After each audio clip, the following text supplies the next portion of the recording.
여러분 안녕하십니까? 2021년 자연생태보건기사 1회 2과목 설명하겠습니다.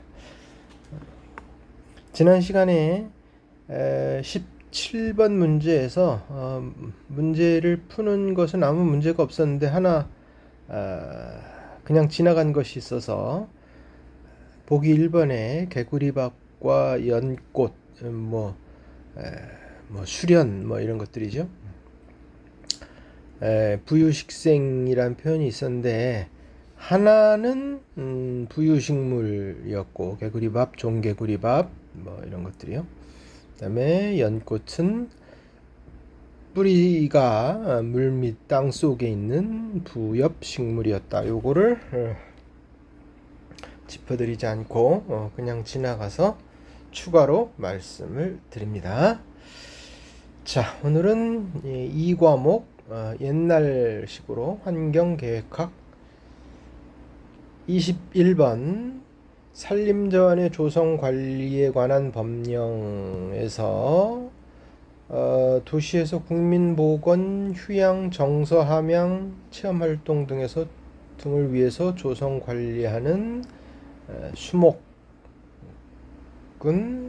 요거는 그냥 도시림 이렇게 알아두시면 되겠습니다.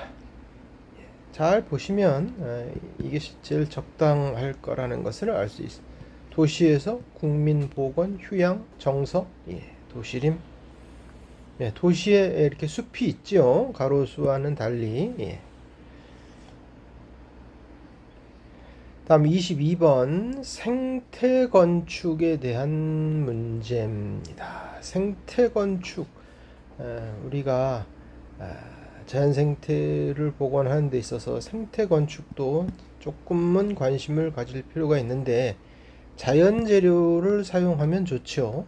예를 들어서 목재를 가지고 나무를 가지고 5층까지의 집도 아주 튼튼하게 지을 수 있다고 하고요. 또 하나의 핵심은 열교환 시스템입니다. 우리가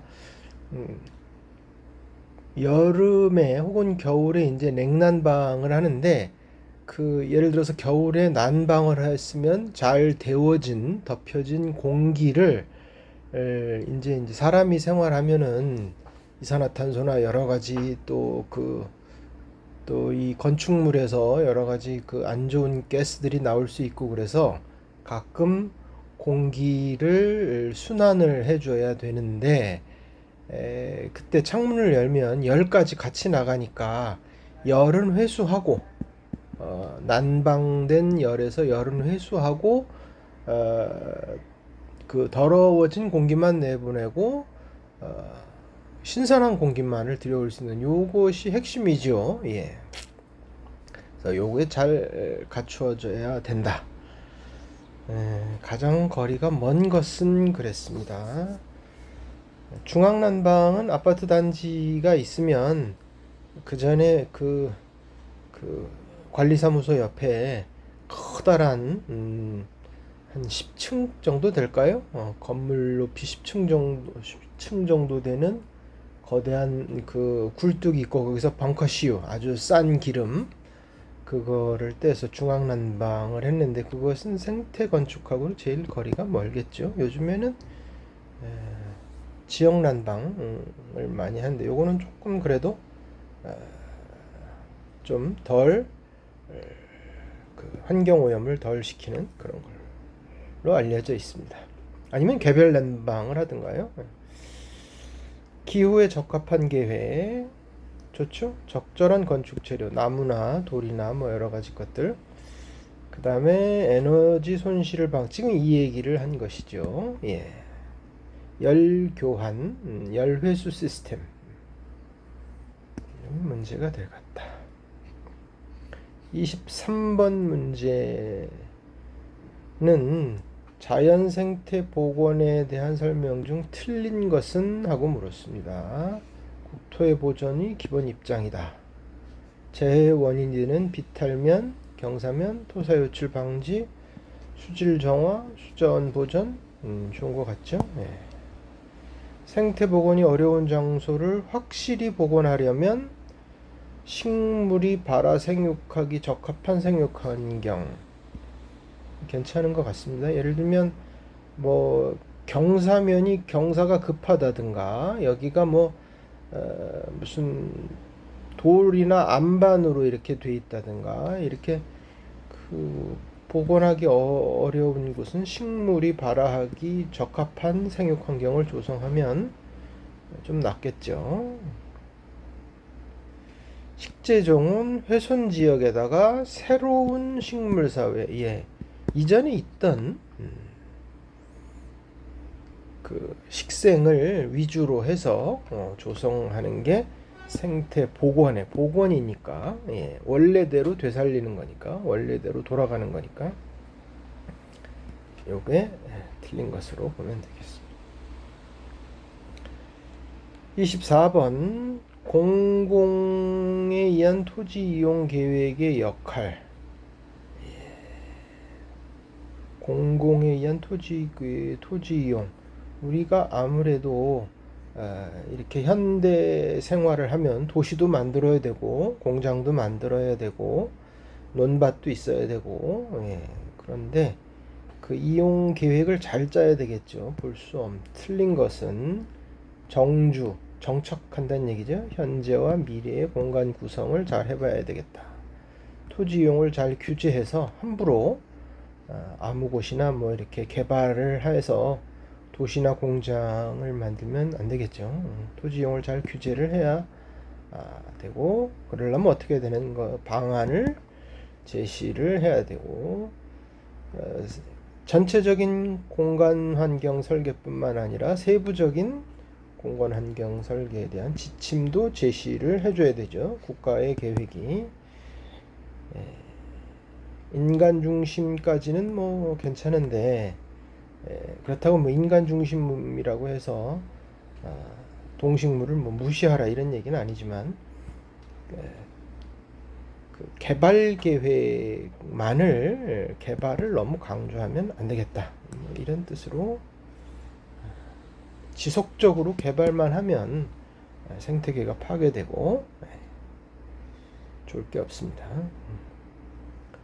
25번 식생 군락을 측정한 결과 빈도가 20, 밀도 덴시티가 10이었을 때 수도는 값은 얼마냐.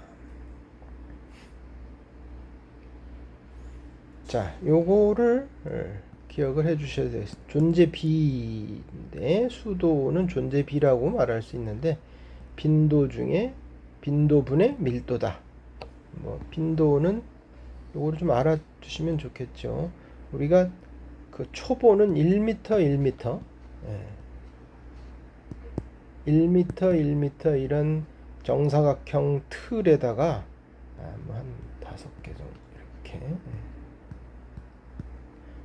여기다 이렇게 요거를 가지고 다니면서 풀 위에다 탁 엎어놓고 여기에 뭐 엉겅퀴가 있다, 여기에 뭐가 있다, 이거를 이렇게 조사를 하겠죠. 나무는 10m 10m 이렇게 하고요. 이걸 방형구라고 하죠. 방형구. 그래서 이거를 뭐 예를 들어서 4개 엎어 볼 수도 있고요. 엎어 씌울 수도 있고, 그러면은 예를 들어서 무슨 특별한 종이 방형구가 4개를 이렇게 씌워 봤는데 뭐 2개에서 나타났다든가, 이 빈도가 되겠죠. 그 다음에 전체 방형구 면적 4개면 이제 4제곱미터죠. 이게 1제곱, 하나가 1제곱미터니까 4제곱미터에서 개체수가 그 종 개체수가 몇 개냐, 이렇게 해서 밀도를 계산하면은 요 빈도 중에 빈도분의 밀도, 이렇게 해서 퍼센트 값을 구할 수가 있겠습니다.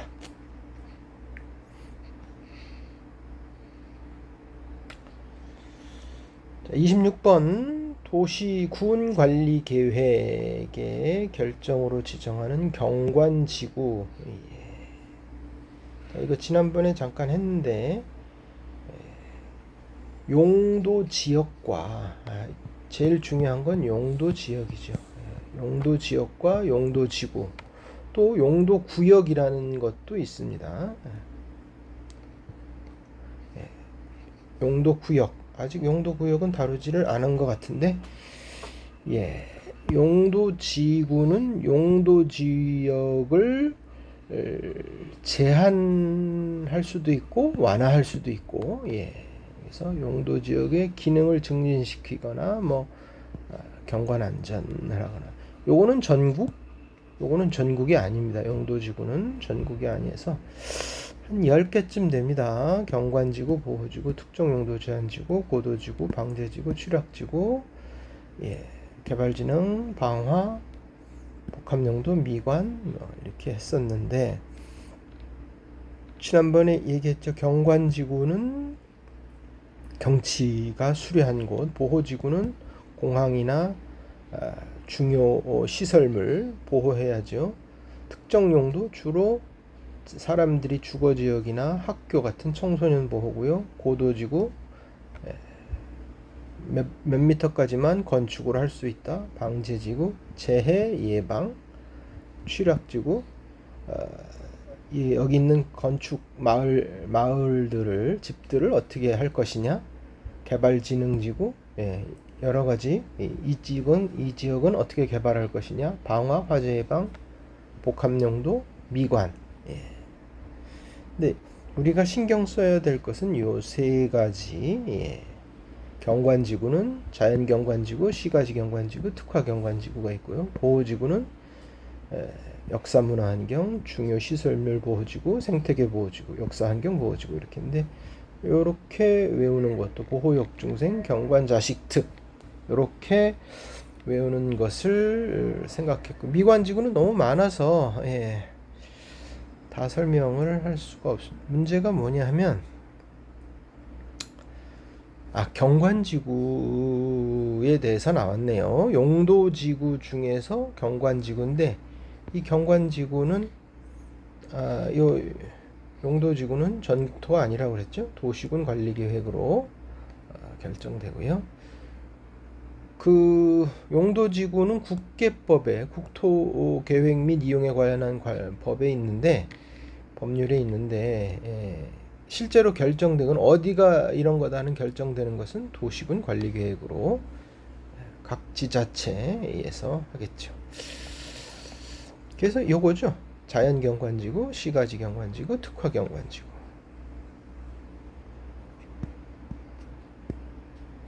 답은 1번.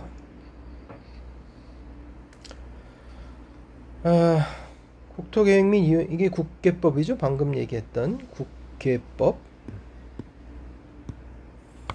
아래와 같은 목적으로 이용하는 기초조사는 환경 친화적이고 지속 가능한 개발을 보장하고 개발과 보전이 조화되는 선계획 후개발의 국토관리 체계를 구축하기 위해. 다 좋은 말이죠. 미사였고, 토지의 환경, 토지의 특성을 종합적으로 고려해서 개별 토지가 갖는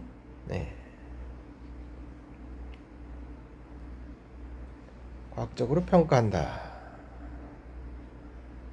기본계획 변경하거나 관리계획을 위반하는 경우에 근거를 제공한다.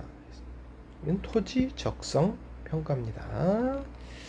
토지 환경성 평가가 아니라 국토 환경성 평가고요. 이 두 가지를 잘 구별을 하셔야 되는데, 국토 환경성 평가는 환경정책 기본법에 있고, 국토보전과 전국토를 대상으로 이렇게 그리드, 전국토를 이렇게 방안선으로 나누어서 국토 환경성 평가를 하고 지도를 만들죠.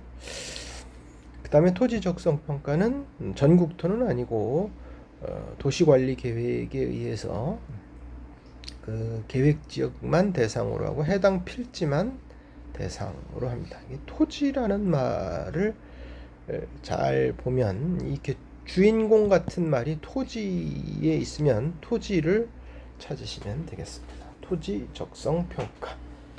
요거는 이제 국토 환경성 평가입니다. 28번 토지 피복 피복지도라는 것이 있습니다.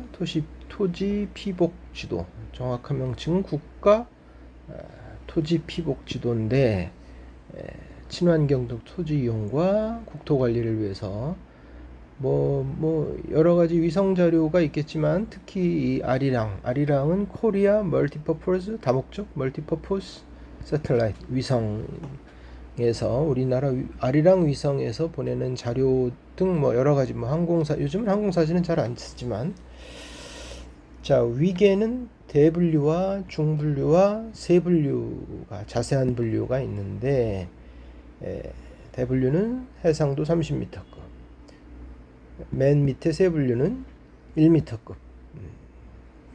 대분류는 7가지 토지 피복을 구분하는데 남북한 다 돼 있다.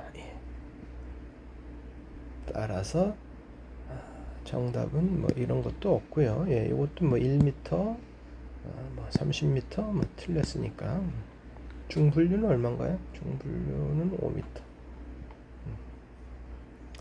나머지는 다 맞는 게 되겠습니다. 지구표면 지형지물의 형태를 과학적 기준에 따라 분류하고 동질, 같은 성질의 특성을 가진 구역을 지도의 형태로 표현한 환경 주제도다.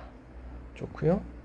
지표면의 투수에 의한 비점 오염원, 점이 아니면 넓은 거죠. 논밭이나 점이 아니니까 부하량 산정, 비오톱 지도 작성에 의한 도시계획 등에 폭넓게 사용한다. 우리나라 실정에 맞는 분류 기준을 확정하여 98년 환경부에서 최초로 남한 지역에 대한 대분류 피복 지도를 구축하였다. 오케이. 답은 2번. 자, 29번.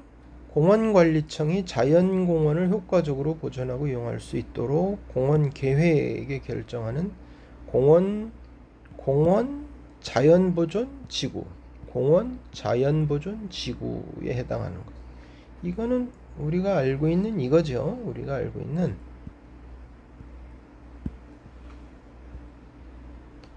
핵심, 완충, 협력 혹은 전이. 요거죠. 요거를 공원에서는 어떻게 표현하냐? 공원에서는 많이 한두 번 했죠. 공원 자연보존, 공원 자연환경, 공원 마을.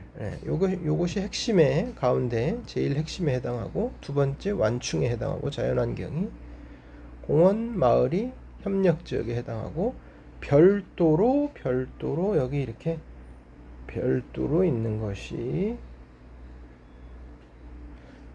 공원 문화유산지구 이랬습니다. 지금 요 다음 시간에 설명할 이것도 마찬가지죠. 요것도 생태자연도 등급의 1등급은 핵심에 해당하고 핵심지역, 2등급은 완충, 3등급은 협력지역에 해당하고, 별도관리지역, 문화유산 같은 거, 이런 것은 별도. 다 이 틀에다 핵심, 완충, 협력 이 틀에다 넣고 보시면 되겠습니다. 그래서 이건 자연공원법에 나와 있고요. 자연공원법, 여기 핵심 자연공원 자연보존지구에 해당되지 않는 대상지는 자연생태계 원시성 보호해야죠. 생물 다양성이 특히 풍부한 거 특히 보호해야 되고, 경관이 특히 아름다운 곳 보호해야 되는데, 등산객이 접근이 곤란하든 아니든 이것은 별 대상이 되지 않을 것 같습니다. 30번. 생태자연도를 작성하는 구분이 아닌 것은, 방금 했죠? 생태자연도 1등급은 핵심 지역, 2등급은 완충 지역, 3등급은 협력 지역에 해당한다. 별도. 자, 우리나라 실제의 생태자연도인데, 여기가 지금 1대 25,000 지형도 위에다가 표시를 했습니다. 여기가 1등급. 이 흐린 초록색이 2등급, 하얀 데가 3등급.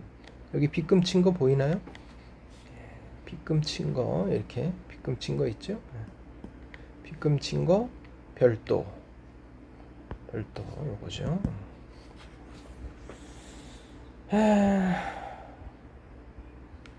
그래서 뭐 이건 쉬운 문제였습니다. 4번. 별도 관리 지역이 있고 4등급은 없습니다. 31번 도시 생태계의 회복과 보존 방안. 비오톱의 보존과 창출. 괜찮은 것 같죠? 생물 서식 환경을 좋게 해주고 공간을 연결해줘야 동식물들이 이렇게 생태계를 이렇게 왔다 갔다 하면서 할 수 있겠죠. 점적이면 안 되죠. 점적보다는 면이나 이렇게 연결이 돼 있어야 되겠습니다. 하다못해 이렇게라도 징검다리로라도 연결이 돼 있어야 동식물들이 이렇게 왔다 갔다 하면서 제대로 된 생태계를 구성할 수가 있겠죠. 자, 람사르라고 하는 이란의 람사르라고 하는 데가 있죠. 람사르에서는 습지에 대한 협약, 습지를 보호하자. 습지가 바로 생태계의 보고다. 아주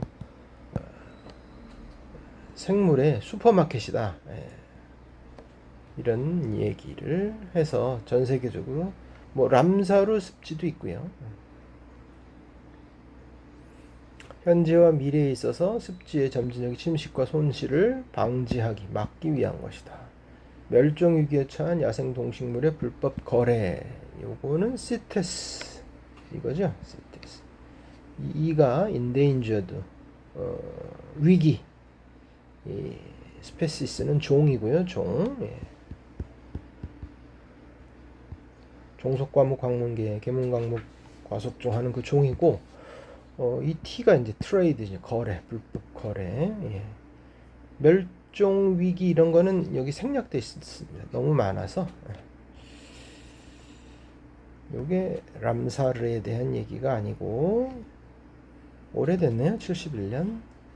람사르 협약이 규정하는 습지는 자연적인 것도 되고 인공적인 것도 되고요. 민물이나 바닷물, 염수, 짠물 관계없이 소택지 습원만 하고, 우리나라의 갯벌, 바닷가 갯벌도 포함되고, 우리나라는 갯벌을 밀물과 썰물, 여기를 갯벌이라고 하는데 여기서는 썰물시의 6m에 해당하는 곳까지 람사르 규정으로는 여기까지 습지로 보고 있습니다. 상식적으로 알아두시면 되겠습니다. 33번 생태도시라는 것도 있죠. 생태건축도 있고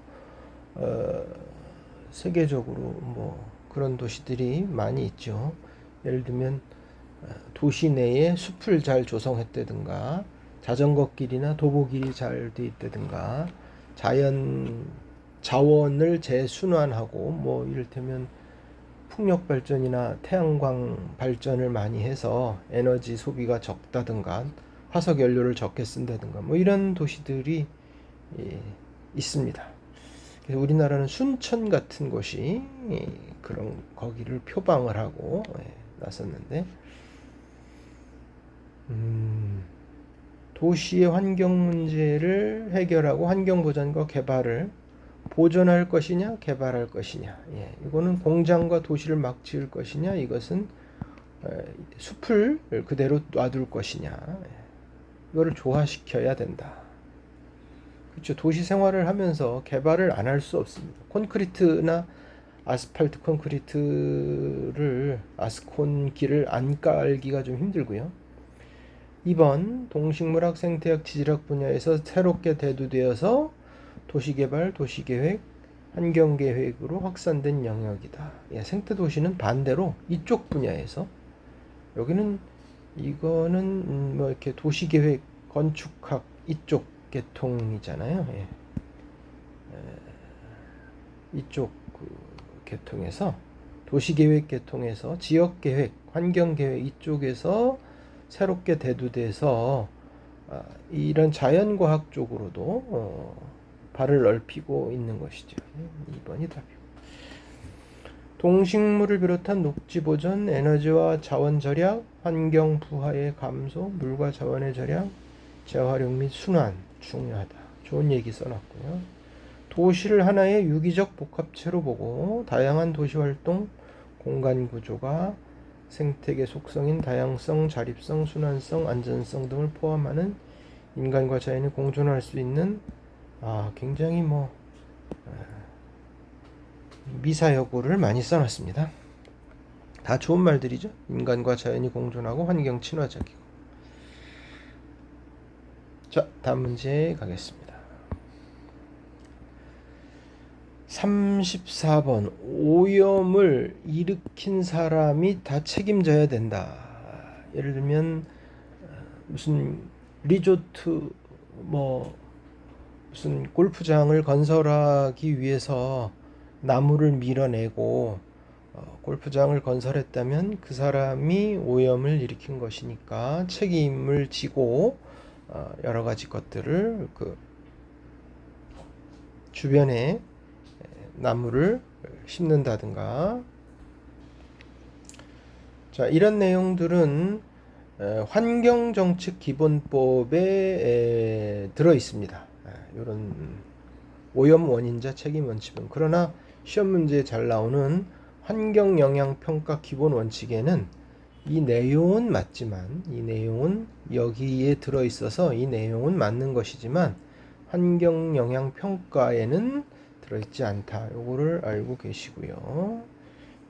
여기에 명시되어 있고, 그러나 이거를 우리가 한동안 그 인간의 활동을 자유로운 경제 활동이나 자유로운 활동을 규제하는 거를 없애자. 그래서 규제 혁파를 한다고 막 유행을 한 적이 있습니다. 그런 그 트렌드를 탄 적이 있는데,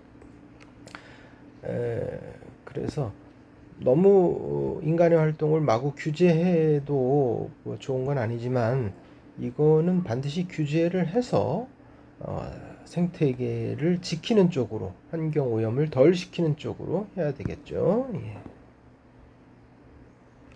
이걸 규제라고 생각해서 해제하면 안 됩니다. 꼭 필요한 규제도 있는 거 아닙니까? 예.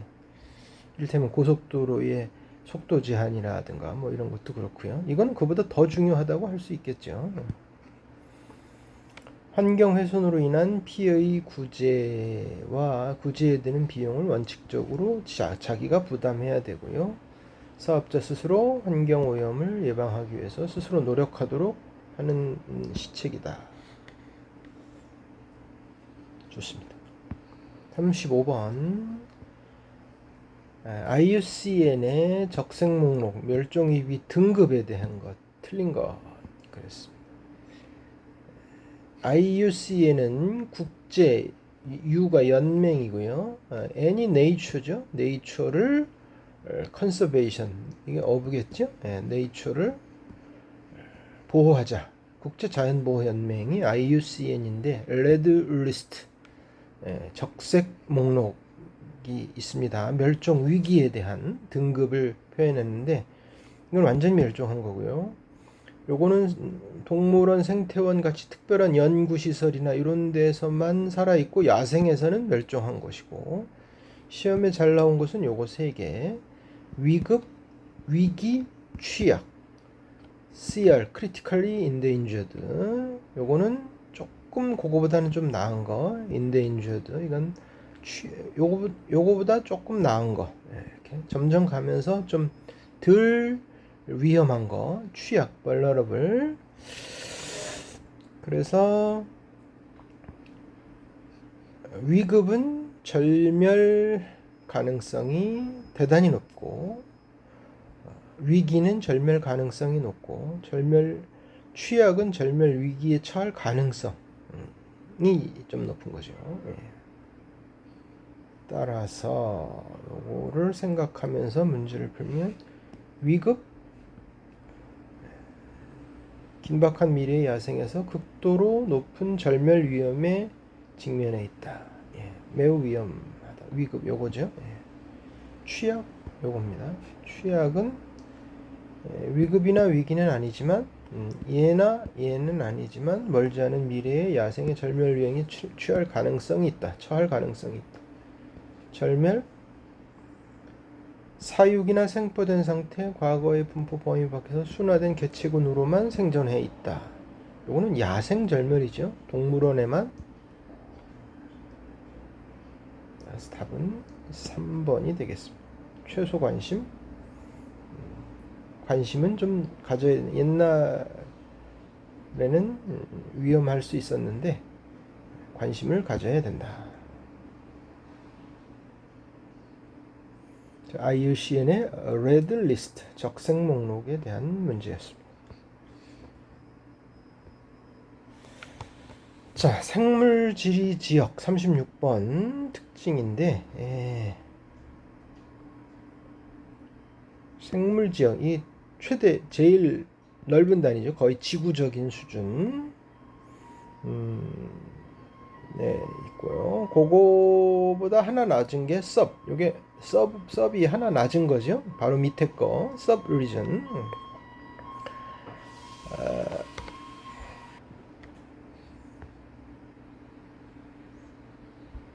자, 그래서 보시면 생태 지역은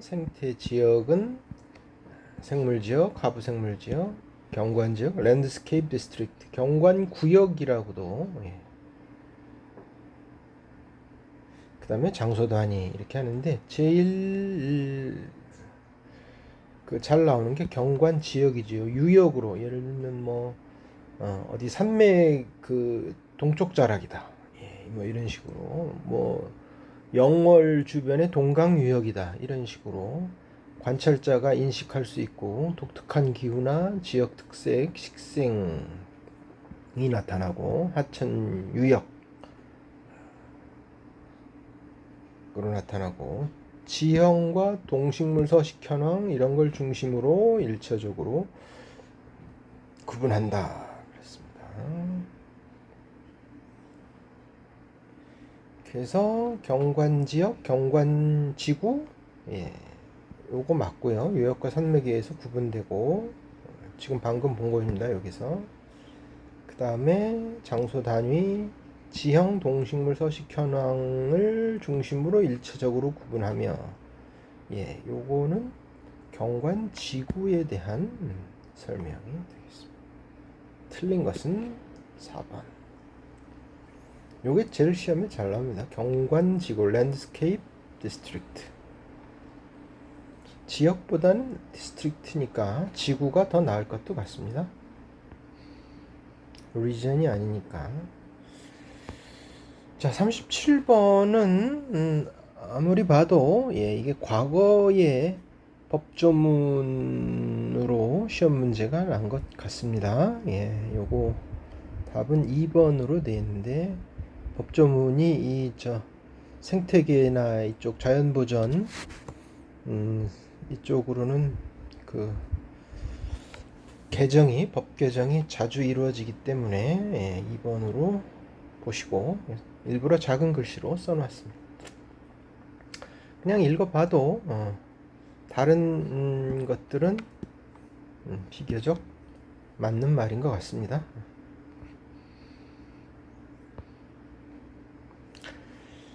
자, 환경 가치를 추정하는 방법은 뭐 수십 가지가 있다고 그랬죠. 이거 여기다 쓸 걸 그랬구나. 수십 가지 뭐 해도니 뭐 여러 가지 방법이 있는데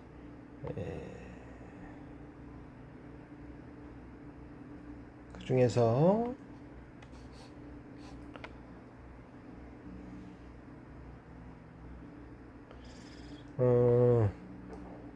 자연 환경을 찾아가 즐기는 데에 지불하는 비용, 그러면은 여행 비용이죠. 근데 이제 환경 가치가 아무리 좋고 훌륭하더라도 내가 뭐 그거를 가볼 만한 의사가 없으면 이게 좀 그 과소평가될 수가 있으니까 이런 염려는 있다. 답은 1번. 자, 이것은 몇 번 했죠? 유네스코의 인간과 생물권 맵 Man and the Biosphere. 자, 이것은 이렇게 규정을 했죠. 우리가 많이 한 거. 핵심 지역, 완충 지역, 협력 지역. 옛날 말로 전이 지역. 핵심, 완충, 전이. 협력. 이렇게 아니고요. 40번은 정부와 시민사회가 협력해서 환경 문제 등을 해결한다. 중앙정부, 지방정부, 정치단체, 사회단체, NGO, 민간기구, 뭐 회사도 들어갑니다. 이런 것들이 서로 네트워크를 이루어서 회의도 여러 번 하고, 그래서 환경 문제나 여러 가지 문제들을 해결하는 것들을 거버넌스라고 하죠. 거버넌스. 기억하셔야 될 개념입니다. 거버넌스. 환경에 대해서는 환경 거버넌스. 자, 여기까지 40번까지 문제를 풀이했습니다. 수고 많이 하셨습니다.